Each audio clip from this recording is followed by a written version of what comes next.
ورحمة الله وبركاته.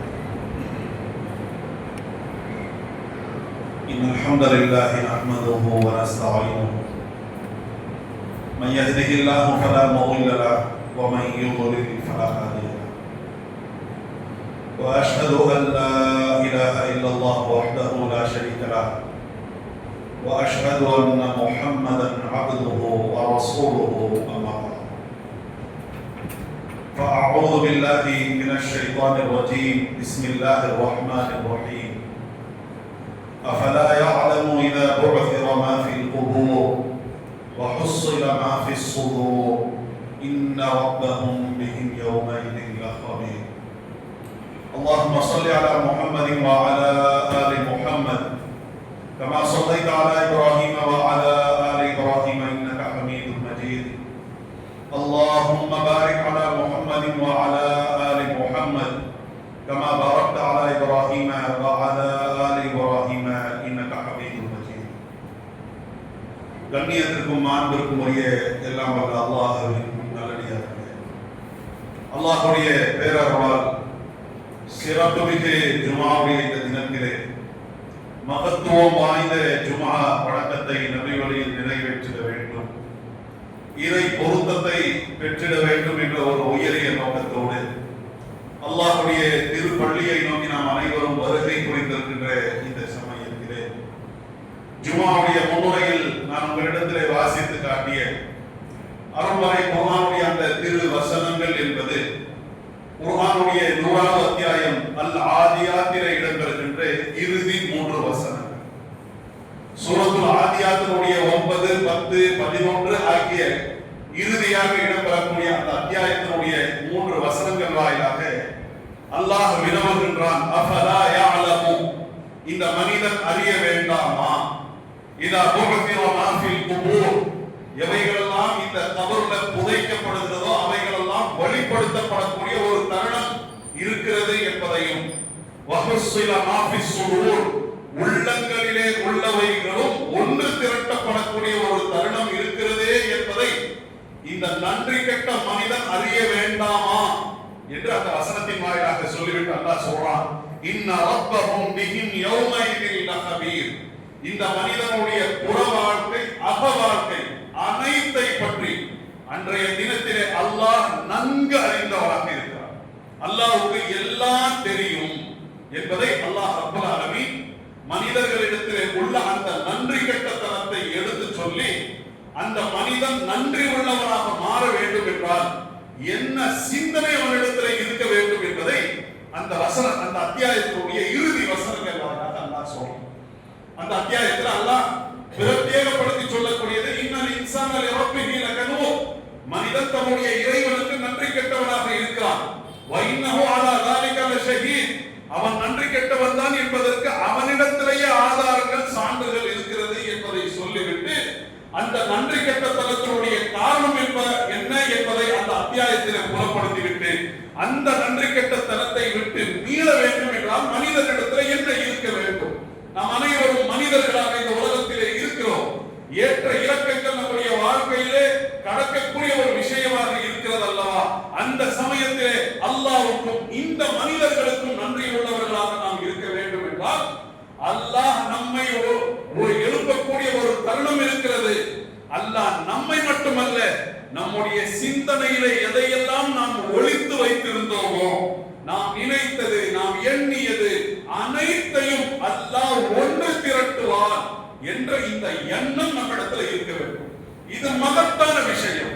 அல்லாஹ்வுடைய கோடிக்கணக்கான படைப்புகள்ல உயர்ந்த படைப்பாக நம்மை ஆக்கியிருக்கிறார். அந்த சிறப்பை, அந்த உயர்வை நாம் தக்க வைத்துக் கொள்ள வேண்டும் என்று சொன்னால் இந்த எண்ண ஓட்டம் நம்ம இடத்துல இருக்க வேண்டும். இது சாதாரணமானது இல்லை. ஒரு 2 வார்த்தை சொன்ன உடனே வந்து விடக்கூடியது அல்ல. நம்முடைய வாழ்க்கையில இதற்குரிய பயிற்சிகளை நாம் மேற்கொள்ளக்கூடிய நல்ல மக்களாக இருக்க வேண்டும். அல்லாஹ் என்ன சொல்றான்? உள்ளங்களிலே உள்ளதை ஒன்று திரட்டுவோம். ஆக உள்ளத்தினுடைய எண்ண ஓட்டமும் நமக்கு தெரியும். அந்த எண்ண ஓட்டங்களை நீங்க சரிப்படுத்துங்க. நீங்க எதெல்லாம் நினைக்கிறீங்களோ அது உங்களுக்கு மட்டுமே தெரியும் நினைக்காதீங்க, உங்களோட எனக்கும் சேர்த்து தெரியும் என்பதை அல்லாஹ் ரப்பல் ஆலமீன் நமக்கு புலப்படுத்துகிறார். குர்ஆனுடைய எத்தனை வசனங்கள் வாயிலா அல்லாஹ் இன்னல்லாஹ அலீமும் பிதாத்தி ஸுதூர், உள்ளங்களிலே உள்ளவைகளை அல்லாஹ் நன்கு அறியக்கூடியவனாக இருக்கிறான். குர்ஆனுடைய பல வசனங்கள் நமக்கு எடுத்து புலப்படுத்தக்கூடியதாக இருக்கிறது.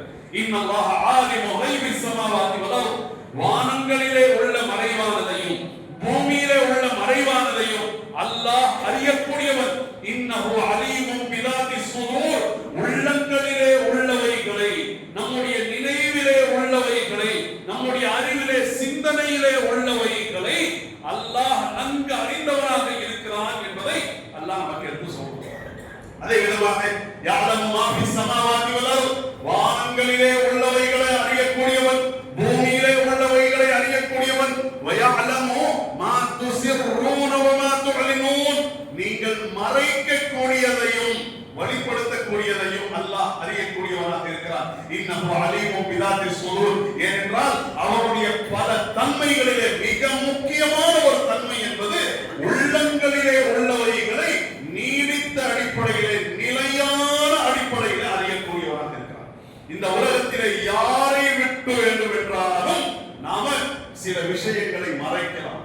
நாம் சிலதை எண்ணம் கொள்கிறோம், அது நம்மோடவே வாழ்க்கையை பகிரக்கூடிய, நம்மோடு படுக்கை அறையை பகிரக்கூடிய நம்முடைய பஞ்சாதிமார்களுக்கு, நம்முடைய மனைவிமார்களுக்கு தெரியாமல் இருக்கலாம்.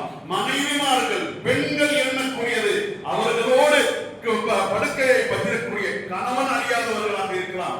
எந்த பெற்றோர்களுக்கு நாம் பிறந்தவர்களாக இருக்கிறோமோ நாம் எண்ணியது அந்த பெற்றோர்களுக்கு தெரியாமல் இருக்கலாம். நாம அதே விதமாக பெற்றோர்களாக உள்ளவர்களுக்கு அவர்களுடைய பிள்ளைகள் எண்ணியது என்னன்னு தெரியாமல் இருக்கலாம். ஆனால் நம்மை படைத்த அல்லாஹ்வுக்கு நன்கு தெரியும் என்ற இந்த எண்ண ஓட்டம் மற்றொரு இடத்துல வந்து சின்ன நம்முடைய வாழ்க்கை அவ்வளவு அழகானதாக, அலங்காரமிக்கதாக ஆகிவிடும். நாம எந்த சிசி கேமராவுக்கும் பயப்பட வேண்டியதில்லை.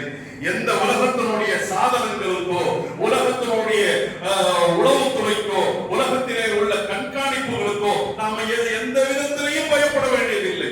இந்த எண்ண ஓட்டம் மட்டும் நமக்கு வரும் என்று சொன்னால் உலகத்திலே கண்ணியம் மிக்கவர்களாக நாம் திகழ முடியும். அல்லாஹ் ரப்பல் ஆலமீன் அப்படிப்பட்ட அந்த விஷயத்தை நம்முடைய கரத்திலே கொடுத்திருக்கிறான்.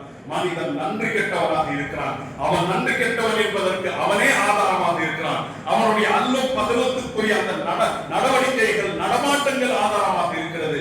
அந்த நன்றி கெட்ட தனத்தை விட்டு அவன் மீள வேண்டும் என்றால் அல்லாஹ் என்னை மட்டும் எழுப்ப மாட்டான், நான் எண்ணியதற்கும் கூலி கொடுப்பான், நான் எண்ணியதற்கும் தண்டிப்பான் என்ற இந்த எண்ணம் நம்மிடத்தில் வந்து விட்டது என்று சொன்னால் நம்முடைய வாழ்க்கை அலங்காரமிக்கிறார்கள்.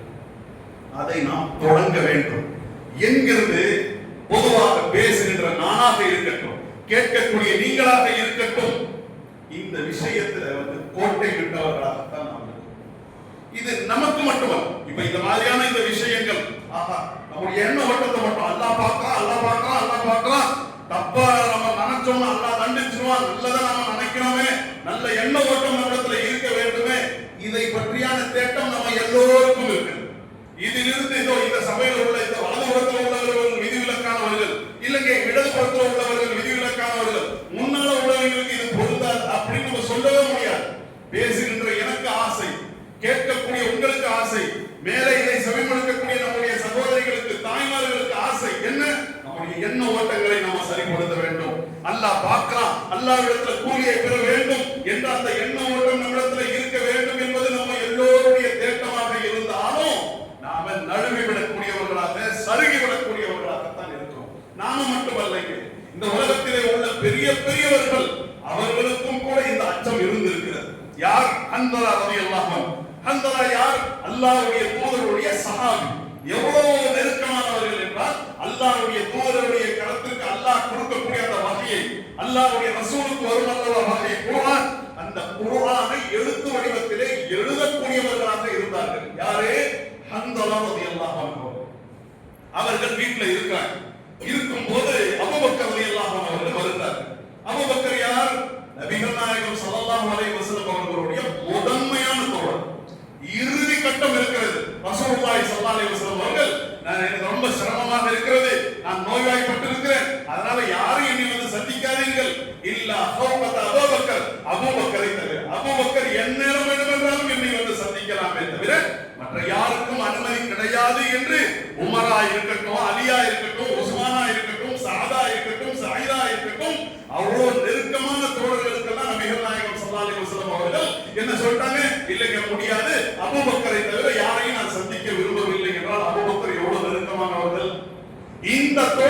மற்றவர்களுடைய தோழமையை விட அபூபக்கர் அவர்களுடைய தோழமையை அல்லாஹ்வே அங்கீகரித்திருக்கிறானே.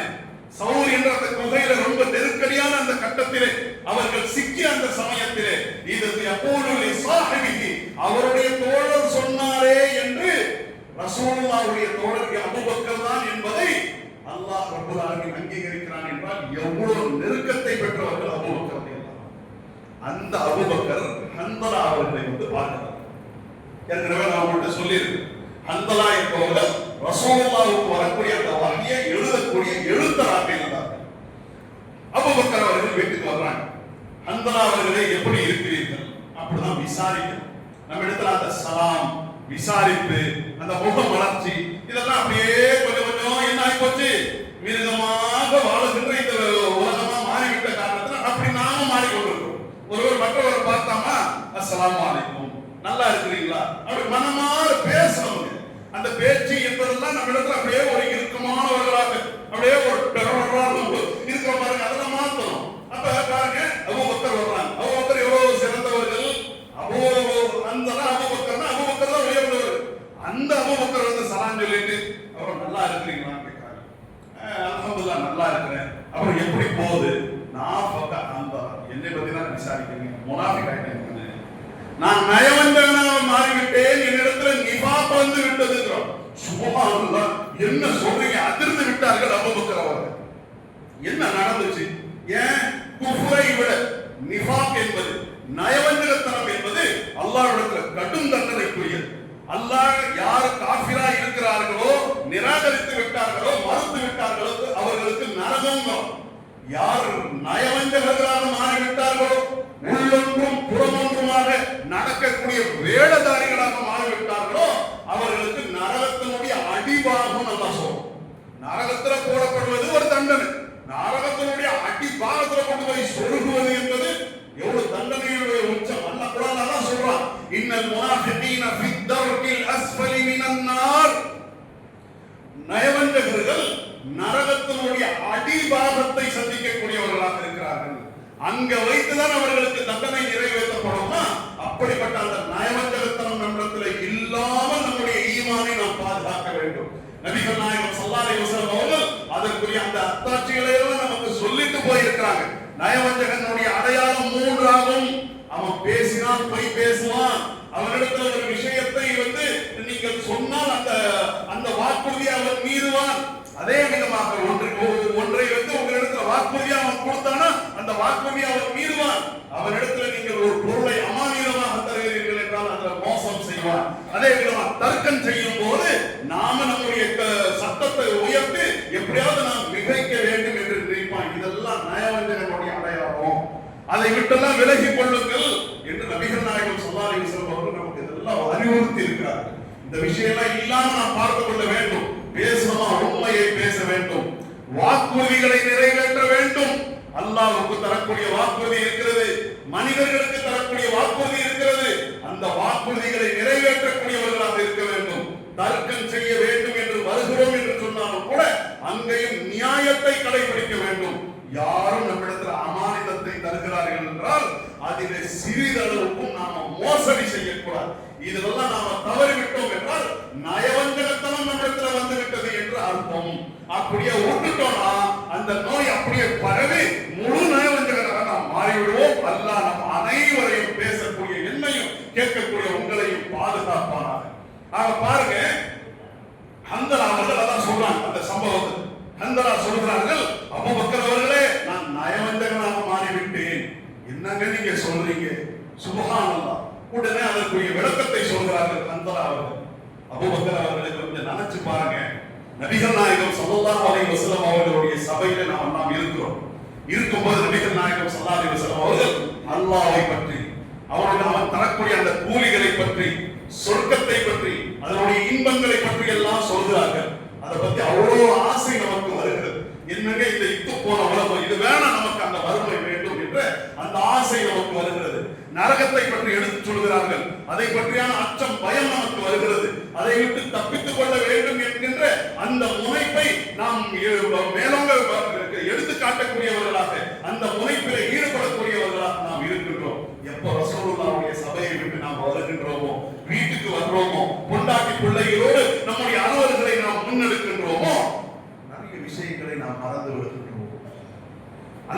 அல்லாஹ்வுடைய தூதருடைய இந்த சபையில இருந்த அந்த உள தூய்மை நம்ம இடத்துல இருக்க மாட்டேங்குது. அப்ப ரசூலுல்லாஹ்வுடைய சபையில ஒரு மாதிரியும் வீட்டுக்கு வந்த பிறகும் வேற மாதிரியும் நம்ம மாறுறோம்னா இதற்கு நயவஞ்சகத்தனம்.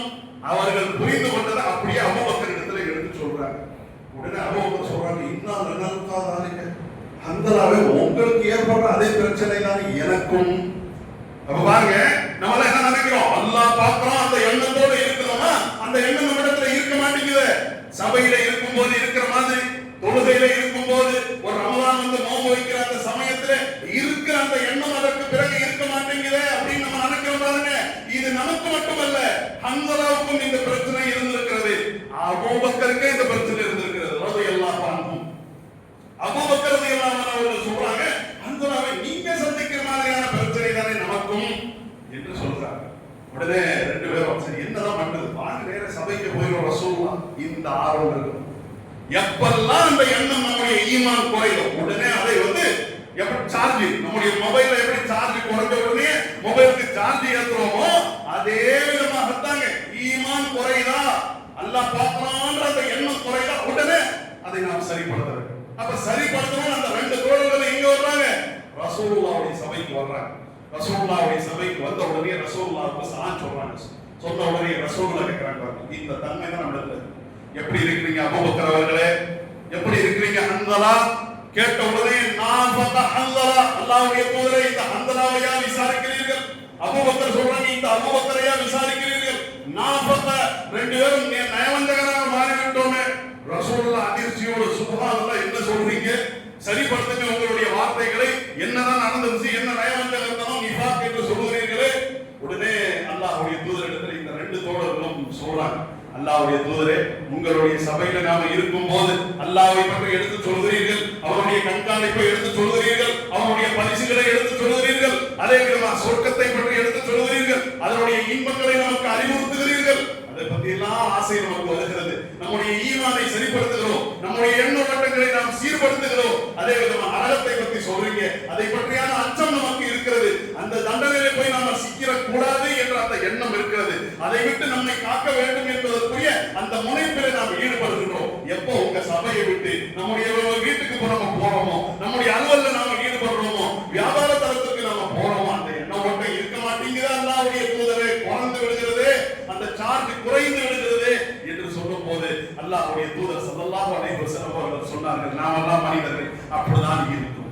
இல்லௌ ததூமூன அலா மா தகூனூன இன்தி வ ஃபி الذிக்ரி லஸாஃபஹத்குமுல் மலாயிகத்து அலா ஃபுருஷிக்கும் வ ஃபீ துருகிக்கும். அல்லாஹ்வுடைய தூதருடைய வார்த்தை, என்னிடத்தில் அபூபக்கர் அவர்களே, ஹந்தலா அவர்களே எப்படி இருக்கிறீர்களோ அந்த தூய உள்ளம் என்பது நீங்க வீட்டுக்கு போன பிறகும் இருக்கும் என்றால், நீங்க கடை வீதிக்கு போன பிறகும் இருக்கும் என்றால், உங்களுடைய வியாபாரத்திலே வர்த்தகத்திலே ஈடுபடக்கூடிய அந்த தருணத்திலேயும் இருக்கும் என்று சொன்னால், மலக்குமார்கள் நீங்கள் படுக்கை அறையில இருந்தாலும் சரி, வீதியில இருந்தாலும் சரி, வியாபாரத்தில இருந்தாலும் சரி, மலக்குமார்கள் உங்களிடத்துல முசாஃபஹா செய்வார்கள். இப்போ ஒருவர் மற்றவரிடத்துல முசாஃபஹா செஞ்சாலே நமக்கு மகிழ்ச்சி. மலக்குமார்கள் முசாஃபஹா என்பது அந்த உணர்வு நமக்கு வரும். அல்லாஹ் பார்க்கலாம் அப்படிங்கிற அந்த எண்ண ஓட்டம் இருந்தா, சொர்க்கத்துக்காக பாடுபடக்கூடியவர்களாக இருந்தா, எப்படி நம்ம அல்லாஹ்வுடைய சபையில இருக்கும்போது எப்படிப்பட்ட நிலையோ இதே நிலை நம்மிடத்துல தொடரும் என்று சொன்னால், மலக்குமார்கள் நம்மிடத்துல வந்து முசாஃபஹா செய்வார்கள். எங்க வீதியில இருந்தாலும் படுக்கை அறையில இருந்தாலும் என்று சொல்லிவிட்டு, ஹந்தலா அவர்களே, அபூபக்கர் அவர்களே, வலாக்கின் சாஅத்தன் சாஅத்தன், அது குறையதான் செய்யும், குறையதான் செய்யும். இப்படியும் அப்படியும் இருக்கும். என் சபையில இருக்கும்போது சொர்க்கத்தை பத்தி அவ்வளோ ஆசை இருக்கும், வீட்டுக்கு போன உடனே மறந்துடும். என் சபையில இருக்கும்போது நரகத்தை பத்தி அவ்வளோ ஒரு எச்சரிக்கை இருக்கும், வீட்டுக்கு போன உடனேயே மனைவி மக்களோடு குன்றி குழாவக்கூடிய அந்த சமயத்துல கொஞ்சம் அப்படி மாறிடும். எப்பெல்லாம் சார்ஜ் குறையுதோ உடனே ஏற்றுக்கொள்ளுங்கள். நபிகள் நாயகம் ஸல்லல்லாஹு அலைஹி வஸல்லம் அவர்கள் சொன்னார்களே, அது அபூபக்கருக்கும் ஹந்தலாவுக்கும் மட்டுமே உள்ள போதனை அல்ல, மூமினாக உள்ள நம்ம எல்லோருக்கும் உள்ள போதனை. அந்த எண்ண ஓட்டம் குறைஞ்சிருச்ச உடனே எடுத்து பார்க்கணும். ஏன் அல்லாஹ்வுடைய தூதர் ஸல்லல்லாஹு அலைஹி வஸல்லம் அவர்கள் குறிப்பிடுகிறார்கள், இன்னல்லாஹ லா யன்துரு இலா சுவரிக்கும் வலா இலா அம்வாலிக்கும். அல்லாஹ் உங்களுடைய புறத்தோற்றங்களையோ உங்களுடைய செல்வ செழிப்பையோ பார்க்க மாட்டான். புறத்தோற்றங்களை இந்த உலகம் பார்க்கும். உலகத்திலே உள்ள மாந்தர்கள் பார்ப்பார்கள். எப்படி இருக்கிறார், அவருடைய கோலம் எப்படி இருக்கிறது, ஹேர் ஸ்டைல் எப்படி இருக்கிறது, முகத்துல கலர் எப்படி இருக்கிறது, இதெல்லாம் உலகத்திலே உள்ளவர்கள் பார்ப்பார்கள். ஒருவருக்கு ஒரு சபைக்கு அழைக்கிறாங்க, எல்லோருக்கும் பத்திரிகை கொடுக்கப்பட்டது. நல்ல செல்வ செழிப்போடு ஒருத்தர் வர்றாருன்னா அவரோட போய் நல்ல உயர்ந்த இடத்துல உட்கார வைப்பதும், ஒரு பெரிய அளவுக்கு பொருளாதாரத்தில் மிகைத்தவர்கள் இல்லை, பொருளாதாரத்தில் சாதாரண ஒரு நிலையில ஒருத்தர் வர்றாருன்னா அப்படின்னு முகத்தை திருப்பி கொண்டு போகக்கூடியதெல்லாம் இந்த உலகத்திலே நடக்கும். உலகத்திலே உள்ளவர்கள் நடத்துவார்கள். அல்லாஹ் உங்களுடைய புற தோற்றங்களை பார்க்க மாட்டான், செல்வ செழிப்பை பார்க்க மாட்டான். எத்தனை லட்சம் வச்சிருக்கிறீங்க, எத்தனை கோடி வச்சிருக்கிறீங்க, எவ்வளவு ப்ராப்பர்ட்டி உங்கள்கிட்ட இருக்கிறது, அல்லாஹ் பார்க்க மாட்டான். பார்ப்பான். எதை பார்ப்பான்? வலாகி யன்துரு இலா குலூபிக்கும் வ அஅமாலிக்கும். அல்லாஹ் உங்களுடைய உள்ளங்களையும் உங்களுடைய காரியங்களையும் பார்ப்பான். எப்படி வாழ்றீங்க பார்ப்பான். வாழும் போது என்ன எண்ண ஓட்டம், என்ன நினைப்பு, இதை அல்லாஹ் பார்ப்பான். நபிகள் நாயகம் ஸல்லல்லாஹு அலைஹி வஸல்லம் அவர்கள் சொன்னார். இப்போ மனிதர்கள் மாதிரியான கணக்கோடவே அல்லாஹ்வை நாம் அணுகினால் அதனால நிறைய தப்பு செஞ்சிருக்கோம். அல்லாஹ்வுக்கும் மனுஷங்களுக்கும் வித்தியாசம் இருக்குதுங்கிறது நம்ம தெரியும். புற தோற்றங்கள், இந்த ஆடை அலங்காரம், செல்வம் செழிப்பு, இதெல்லாம் உலகம் பார்ப்போம். அல்லாஹ் எதை பார்ப்பான்? உள்ளத்துல உள்ளதை பார்ப்பான். உள்ளத்துல எந்த உள்ளத்துல உள்ளதை பெற்றோர்கள் பார்க்க முடியாதோ, மனைவி பார்க்க முடியாதோ, எதை விட்டாலும் என்னுடைய நண்பனை விட மாட்டீங்க, என் நண்பனுக்காக தான் என் வாழ்க்கைன்னு பல இளைஞர்கள் சொல்றாங்க. அந்த நண்பன் அறியாததையும் அல்லாஹ் அறியக்கூடியவராக இந்த எண்ண ஓட்டம் இடத்துல இருக்க வேண்டும். அதை நாம கொண்டு வரணும். எங்கிருந்தே கொண்டு வரணும் தெரியுமா? அல்லாஹ்வுக்காகவே எதையெல்லாம் செய்கிறோமோ அதை அல்லாஹ்வுக்காகவே செஞ்சு கொண்டு வரணும். இந்த எண்ண ஓட்டம் வியாபாரத்துல இருக்கும்போது, நம்முடைய வீட்டுல இருக்கும்போது, வீதியில இருக்கும்போது, பயணத்துல இருக்கும் போதெல்லாம் வருவது இரண்டாவது கட்டம். அப்படி ஒண்ணு வந்துருச்சுன்னா உயர்ந்த நிலை நமக்கு. மாஷா அல்லாஹ், அல்லாஹ் ரப்பல் ஆலமீன் நம்முடைய படித்தரத்தை உயர்த்தி இருக்கிறான் என்று அல்லாஹ்வை நாம் போற்றலாம், புகழலாம். மாஷா அல்லாஹ், நாம் வெற்றி பாதையில இருக்கிறோம் என்று அர்த்தம். அந்த எண்ண ஓட்டம் வராது. எங்க வராது? தொழுகையில இருக்கும் போதே வரமாட்டேங்குது. நோம்பு வச்சிருக்கிறோம், அங்க வர மாட்டேங்குது. குர்பானி கொடுக்கிறோம், அங்க வர மாட்டேங்குது. அங்கிருந்தே கொண்டு வர வேண்டும். அல்லாஹ் ரப்பல் ஆலமீன் எப்படி எல்லாம் சொல்றான் பாருங்க. வமா உமிரு, இவர்கள் கட்டளை இடப்படவில்லை. யார்? மனிதர்களாக, குறிப்பாக மூமின்களாக, முஸ்லிம்களாக இருக்கிற நம்ம பத்தி தான் அல்லாஹ் சொல்றான். வமா உமிரு, இவர்கள் கட்டளை இடப்படவில்லை இல்லா லியஅபுதுல்லாஹ், அல்லாஹ்வை மட்டும் வணங்க வேண்டும் என்பதை தவிர. இந்த மக்களுக்குள்ள மூமின்களுக்குரிய, முஸ்லிம்களுக்குரிய முதன்மையான கட்டளை அல்லாஹ்வை மட்டும் வணங்க வேண்டும். அல்லாஹ்வோடு யாரையும் எதையும் இணை கற்பிக்க கூடாது, சேர்க்க கூடாது. வமா உமிரு இல்லா லியஅபுதுல்லாஹ். எப்படி வணங்க வேண்டும்? முஹ்லிஸீன, அல்லாஹ்வுக்காகவே என்ற உளத்தூய்மையோடு, மனசோடு. பல காரியங்கள் நம்ம செய்வோம், அரை மனசு இருக்கும், மனசே இல்லாம இருக்கும். பல விஷயங்களை வீட்டுக்காக நம்ம செய்வோம், என்ன இருக்கும்? மனசே இருக்காது. பல பாட்டிக்கு நம்ம என்ன பண்ணுவோம்? நம்முடைய இதுவை போடுவோம், சரக்க போடுவோம், மனசே இருக்காது. சரி என்ன பண்ற அப்படிங்கிறது அரை மனசோடு, மனசே இல்லாம செய்யறதெல்லாம் இந்த உலகத்தினுடைய காரியங்கள். அல்லாஹ் சொல்றான், எனக்காக செய்த காரியம் எனக்காகவே என்ற எண்ணத்தோட இருக்கிறது. அல்லாஹ் அக்பர், யா அல்லாஹ் உனக்காகத்தான். ஜும்மா போட்டுருக்கோம், யா அல்லாஹ் உனக்காகத்தான். தொழுறோம், உனக்காகத்தான். வேற எந்த காரியத்தை ஜும்மாவில் ஒரு அறிவிப்பு செய்யறாங்க, அல்லாஹ்வுடைய பாதையில் அள்ளி வழங்குங்கள், இந்த மாதிரி ஒரு தேவையோடு ஒருவர் வந்திருக்கிறார் அப்படின்னா அல்லாஹ்வுக்காக நான் கொடுக்கிறேன் அப்படிங்கிற அந்த எண்ணம் வந்து முழு மனதோடு இருக்க வேண்டும். இல்லா லியஅபுதுல்லாஹ முஹ்லிஸீன், இக்லாஸோடு அவர்கள் வணங்க வேண்டும். லஹுத்தீன், மார்க்கத்தை அவனுக்கே உரித்தானதாக ஆக்கி, மார்க்கத்தை, மார்க்கம் எனக்கு சொந்தம், நான் சொன்னபடிதான் இருக்க வேண்டும் என்று அல்லாஹ் சொல்றான். அப்ப அல்லாஹ்வும் ரசூலும் சொன்ன அடிப்படையில் நாம் அமைக்க வேண்டும். ஹுனஃபா, உள தூய்மையோடு இருக்க வேண்டும். வயுகீமு ஸலாத், இந்த நிலையில இருந்துதான் அவர்கள் தொழுகைகளை நிலைநிறுத்த வேண்டும்.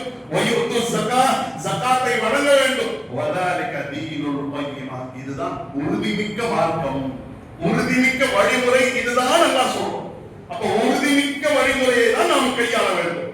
ஃபர்ஸ்ட் நம்ம என்ன தொழுவதாக இருக்கட்டும், நோன்பு, ஜகாத், ஹஜ், தர்மம், எதுவாக எந்த நல்ல காரியமாக இருக்கட்டும் அது பெருசா தான் இருக்கிறோங்கிறது சின்ன சிறியதாக இருந்தாலும் ரசூலுல்லாஹி ஸல்லல்லாஹு அலைஹி வஸல்லம் அவர்கள் குறிப்பிட்டார்கள், லா தஹமிலன்ன மினல் மஅரூஃபி ஷையா, நன்மையான காரியங்களை எந்த ஒன்றையும் இலக்காரமாக நினைக்காதீர்கள். வலவ் அன்தல்கா அஃபாக பிவஜ்ஹின் தல்கின், உங்களுடைய ஒரு சகோதரனை மலர்ந்த முகத்தோடு நீங்க சந்திப்பீங்களே, சிரித்த முகத்தோடு சந்திப்பீங்களே, அதற்கும் அல்லாஹ்விடத்தில் நன்மை இருக்குதுன்னு ரசூலுல்லாஹ் சொன்னாங்களே, அந்த விஷயமாக இருக்கட்டும். அல்லாஹ் உனக்காக தான். எனக்குள்ள எவ்வளவு கோபம், தாபம், வெறுப்பு, காழ்ப்புணர்ச்சி எல்லாம் இருக்கிறது, அதெல்லாம் தூக்கி போடு, தூக்கி கடாசு. அல்லாஹ் உனக்கா, நீ இதை நன்மைன்னு சொல்லிட்டு உன்னுடைய தூதர் நன்மை என்று சொல்லிவிட்டார்கள். உன்னிடத்துல உனக்காக என்ன அர்த்தம்? உன்னிடத்துல கூலியை பெற வேண்டும் என்பதற்காக நான் செய்றேன். அல்லாஹ் உன்கிட்ட நீ எப்பவுமே கூலி இல்லாம ஆக்க மாட்டாய். உன்னிடத்துல பலன்கள் இருக்கிறது, அந்த பலன்களை பெற வேண்டும் என்பதற்காகத்தான் இந்த சின்ன காரியத்தில் ஒரு சுப்ஹானல்லாஹ், ஒரு அல்ஹம்துலில்லாஹ், வல்லாஹ், அல்லாஹ் அக்பர் எதை செய்வதாக இருக்கட்டும் இஹ்லாஸோடு, உள்ள தூய்மையோடு செய்ய வேண்டும். இதுதான் உறுதிமிக்க மார்க்கம். அல்லாஹ் சொல்றான். அப்ப உறுதிமிக்க மார்க்கம் சும்மா வார்த்தையை பேசினால் பத்தாது. அந்த உறுதிமிக்க அடிப்படையில் அதை கடைபிடிக்கக்கூடியவர்களாக இருக்கிறார்.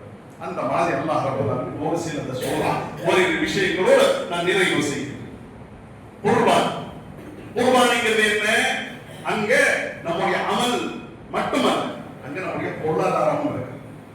நம்முடைய பொருளாதாரத்தை கொடுத்துதான் குர்பானி தாங்க அப்படின்னு உடனே ஒரு ஆட்டை வாங்குறோம், ஒரு ஒட்டகத்தை வாங்குறோம், ஒரு மாட்டை வாங்குறோம். இதற்கு பின்னால பெரும் பொருளாதாரம் இருக்கு. அப்ப அப்படிப்பட்ட அந்த பொருளாதாரத்தை கொடுத்து நாம வாங்குற பாருங்க அந்த ஆட்டை, மாட்டை, ஒட்டகத்தை, அந்த சமயத்துல நம்முடைய எண்ண ஓட்டம் எப்படி இருக்குன்னு நல்லா சொல்றோம். நீங்கள் எந்த பலிப்பிராணிகளை அல்லாஹ்வுக்காக அறுத்து பலியிடுகிறீர்களோ அதனுடைய ரத்தங்களோ மாமிசமோ அல்லாஹ்வை ஒருபோதும் சென்று சேராது. வலாக்கின் யனாலுஹு தக்வா மின்கும், மாறாக உங்களுடைய உள்ளங்களில் இருந்து வழிபடக்கூடிய அச்சம், இறைவனிடத்தில் கூலியை பெற வேண்டும் என்ற அந்த எண்ணம் அல்லாஹ்வை சென்று சேரக்கூடியதாக இருக்கிறது. அல்லாஹ் நீங்க அறுக்கிற ஆட்டையோ, மாட்டையோ, ஒட்டகத்தையோ பார்க்க மாட்டான், அதனுடைய விலையை பார்க்க மாட்டான். எதை பார்ப்பான்? உங்களுடைய உள்ளத்துல என்ன ஓடுது அந்த நினைப்பை பார்ப்பான் என்று குர்பானியை பத்தி அல்லாஹ் சொல்றான். ஒரு தொழுகையை சொல்லி இருந்தா, ஒரு நோம்பை சொல்லி இருந்தா பரவாயில்லைங்க, குர்பானி அல்லாஹ் சொல்றான். குர்பானில என்ன இருக்கிறது? ஒரு உயிரினத்தை அல்லாஹ்வுக்காக அறுத்து பலியிடுறோம். பிஸ்மில்லாஹி அல்லாஹ். அதே விதமாக அங்க நம்முடைய பொருளாதாரமும் இருக்கிறது. பொருளாதாரம் நீ கொடுத்திருக்கிற என் கட்டளை, அதனால நீ என்ன பண்ற? ஒரு உயிரினத்தையே அறுத்து பலியிடுற. அதற்கு பின்னால உழைப்பு இருக்கிறது, அதை வளர்க்க வேண்டும் என்பது இருக்கிறது, பல பிரச்சனைகள் அதற்குள்ளே இருக்கிறது. அங்க கொஞ்சம் நீ முன்ன பின்ன நடந்தாலும் பரவாயில்ல, நல்லா சொல்ல பாருங்க. அங்க நீ கொஞ்சம் முன்ன பின்ன நடந்தாலும் ஒரு பிரச்சனை இல்லப்பா, நீ தான் அறுத்துட்ட இல்லையா என்று நல்லா சொல்ல மாட்டீங்கிறான். அப்பா அதுக்கு பின்னால பொருளாதாரம் இருக்கிறது, உழைப்பு இருக்கிறது, அதுக்கு அதே விதமாக அது ஒரு உயிராக இருக்கிறது. எல்லாமே இருந்தாலும் அல்லாஹ் உள்ளத்தை பார்ப்பான் என்றால் அல்லாஹ்விடத்துல உள்ளத்தினுடைய எண்ண ஓட்டங்களுக்கு எவ்வளவு முக்கியத்துவம் இருக்கிறது என்பதற்கு குர்பானி சம்பந்தமாக அல்லாஹ் சொல்லக்கூடிய இந்த தகவலே பெரிய ஆதாரமாக இருக்கிறது. இந்த மாதிரி நாம செய்யக்கூடிய ஹிஜ்ரத்தாக இருக்கட்டும், ஜிஹாதாக இருக்கட்டும். ஜிஹாதுங்கிறது என்னங்க? இதை விட குர்பானியை விட மகத்தானது. அங்க உயிருக்கு பொருளுக்கு உத்தரவாதம் இல்லை. ஒரு போர்க்களத்துக்கு நம்ம போறோம் கேட்டா அங்க உயிரோட நாம திரும்பி வந்துருவோம்.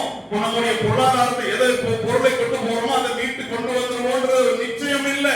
அப்படி நிச்சயம் இல்லாத அந்த போர்க்களத்திற்கே நபிகள் நாயகம் ஸல்லல்லாஹு அலைஹி வஸல்லம் அவர்கள் என்ன சொல்றாங்க தெரியுமா?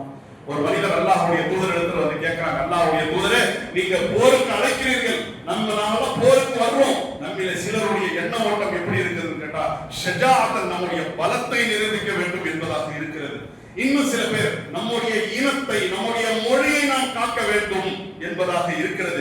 இன்னும் சில பேர் நீங்கள் அழைக்கிறீர்கள், நாம வந்துட்டோமல்ல என்று பிறருக்கு காட்ட வேண்டும் என்பதாக இருக்கிறது. இன்னும் சில பேர் வருகிறார்கள், பேரை வாங்கணும், புகழ வாங்கணும் என்பதாக இருக்கிறது. என்றால் யார்? அல்லாஹ்வுடைய தூதரே, அல்லாஹ்வுடைய பாதையிலே போர் புரிந்தவர்கள் யார்? நீங்க எந்த நோக்கத்திற்காக அழைத்தீர்களோ அந்த நோக்கத்தை அடைந்து கொண்டவர்கள் யார் என்று கேட்கும் போது நபிகள் நாயகம் ஸல்லல்லாஹு அலைஹி வஸல்லம் அவர்கள் எல்லாத்தையும் நிராகரிக்கிறார். எல்லாத்தையும் நிராகரித்து என்ன சொல்றாங்க? மன் காதல லிதகுன கலிமத்துல்லாஹி ஹியல் உல்யா ஃபஹுவ ஃபீ சபீலில்லாஹ். யா அல்லாஹ்வுக்காக, அல்லாஹ்வுடைய மார்க்கம் உயர வேண்டும் என்பதற்காக, நீதி நிலைநிறுத்தப்பட வேண்டும், சீர்திருத்தம் வர வேண்டும் என்பதற்காக செய்கிறார்களோ அவர்கள் தான் அல்லாஹ்வுடைய பாதையில் போரிட்டவர்கள் என்றார். போர் களத்திலேயே உள்ளத்தினுடைய எண்ணத்தை அல்லாஹ் பார்க்கிறானா?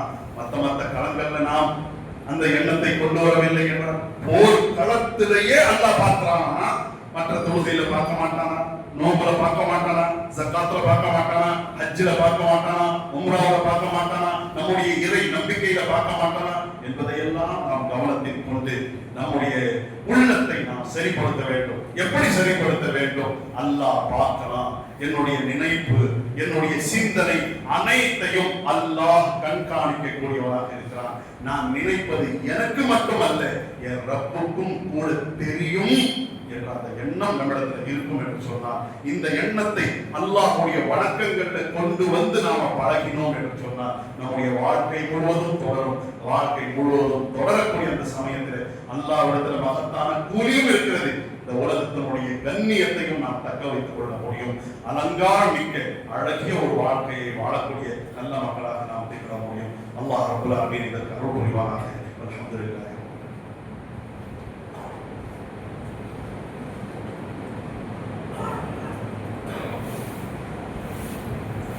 அல்ஹம்துலில்லாஹி வஹ்தஹு வஸ்ஸலாத்து வஸ்ஸலாமு அலா மன் லா நபிய்ய பஅதஹு. கண்ணியத்திற்கும் மாண்புக்குரிய எல்லா அல்லாஹ்வுடைய தூதர் ஸல்லல்லாஹு அலைஹி வஸல்லம் அவர்கள் குறிப்பிடுகிறார்கள், இன்ன ஃபில் ஜஸதி முதுகத்தன், ஒட்டுமொத்த மனிதனுடைய இந்த உடலிலே ஒரு சதை பிண்டம் இருக்கிறது. இதா ஸலஹத் ஸலஹல் ஜஸது குல்லு, அது சீரடைந்து விட்டது என்றால் அவருடைய வாழ்வியலே சீராக இருக்கும். இதா ஃபஸதத், அது சீர்கெட்டு விட்டது என்றால் அவருடைய மொத்த வாழ்க்கையே சீர்கெட்டு விடும். அது எது தெரியுமா? அலா அறிந்து கொள்ளுங்கள், வஹியல் கல்பு, அதுதான் உள்ளம். அந்த உள்ளத்திற்குள்ள நல்ல எண்ணமும் இருக்கிறது, கெட்ட எண்ணமும் இருக்கிறது. அல்லாஹ் பார்க்கிறான்ற அந்த எண்ணம் நம்மிடத்துல வந்தது என்று சொன்னார். நல்ல எண்ணங்களாக நம்முடைய எண்ணங்கள் இருக்கும். நல்ல எண்ணம் நம்மிடத்துல வந்துருச்சுன்னு கேட்டா அப்புறமா நமக்கும் அதை கொண்டு நன்மை, நம்முடைய குடும்பத்தாருக்கும் நம்முடைய சமூகத்திற்கும் அனைவருக்கும் நன்மையானதாகவே அது அமையும். ஆக இந்த எண்ண ஓட்டத்தை நாம் கொண்டு வர வேண்டும். அல்லாஹ் குர்ஆனிலே கேட்கிறான், அவர் மெசீரு ஃபில் அர்தி, இந்த பூமியிலே இவர்கள் சுற்றி திரிந்து பார்க்க வேண்டாமா? யாரை பத்தி சொல்றான்? மூமினா முஸ்லிமா இல்ல, நம்மளை பத்தி சொல்ல, காஃபிர்களை பத்தி அல்லாஹ் சொல்றான். அவர் மெசீரு ஃபில் அர்தி, இந்த பூமியில அவர்கள் சுற்றி திரிந்து பார்க்க வேண்டாமா? பதகுனலஹும் குலூபுன் யஅகிலூன பிஹா, அப்ப அந்த சமயத்துல அவர்களுக்கு சிந்திக்கக்கூடிய அறிவு இருந்திருக்கும், பார்க்கக்கூடிய கண் வந்திருக்கும், கேட்கக்கூடிய காது வந்திருக்கும். ஆக இதெல்லாம் இல்லாமையே அவருக்கு போச்சுன்னு கேட்டா அவர்களுடைய உள்ளம், அதாவது இந்த அறிவில மூளையில உள்ள அந்த சிந்தனை அவருக்கு குருடா போன காரணத்தினால், மூளையில உள்ள அந்த சிந்தனை குருடா போன காரணத்தினால்தான் இவன் கேடுகட்டவனாக மாறிவிட்டான். ஆக இந்த நம்முடைய மூளையிலே உள்ள, நம்முடைய மனதிலே உள்ள அந்த சிந்தனை தான் உயிரோட்டம் மிக்கதாக இருக்க வேண்டும். அந்த உயிரோட்டம் நம்மிடத்துல வந்துவிட்டது என்று சொன்னால் வாழ்க்கை பிரயோஜனமானதாக இருக்கும். ஒரு காஃபிரை கூட மூமினாக மாறுவான் என்று அல்லாஹ் ரப்பல் ஆலமீன் நமக்கு சொல்லி தருகின்றான் என்று சொன்னால், நம்முடைய உள்ளத்தினுடைய அந்த எண்ண ஓட்டங்களுக்குரிய அந்த சீர்பாடு என்பது அல்லாஹ்விடத்தில் மகத்துவம் வாய்ந்ததாக இருக்கிறது, கூலி நிறைந்ததாக இருக்கிறது. நாம் அந்த எண்ணத்தோடு நாம செஞ்சோம்னா நாம ஒரு ஜும்மா தொழுதா 10 ஜும்மாவுடைய நன்மை நமக்கு கிடைக்கும். அதே விதமா அல்லாஹ்வுடைய பாதையில ஒரு 100 ரூபாய் நம்ம கொடுத்தோம் கேட்டா அதை அல்லாஹ் ரப்பல் ஆலமீன் 700 மடங்காக நமக்கு பெருக்கி கொடுப்பான். நம்முடைய எண்ண ஓட்டம் தூயதாக இருக்கும் என்றால் அந்த 700ஐ விட கடந்ததாக அதிகமானதாக அல்லாஹ் ரப்பல் ஆலமீன் நம்முடைய அந்த கூலிகளை அமைப்பான். அல்லாஹ்விடத்துல கூலி எதற்கு என்றால் உடல் தூய்மைக்கு தான் இருக்கிறது. ஆக நம்முடைய உடலோடு நாம செய்யக்கூடிய அமல் மட்டும் பத்தாது, நம்முடைய மனசோடு செய்ய வேண்டும், நம்முடைய உள்ளத்தோடு செய்ய வேண்டும். அந்த உள்ளத்தோடு செய்து அல்லாஹ்விடத்தில் மகத்தான கூலிகளை பெறக்கூடிய நல்ல மக்களாக நாம் திகழ வேண்டும். அல்லாஹ் அருள் புரிவாராக. அல்ஹம்துலில்லாஹி ரப்பில் ஆலமீன். வஸ்ஸலாமு அலைக்கும் வரஹ்மத்துல்லாஹி வபரகாத்துஹு.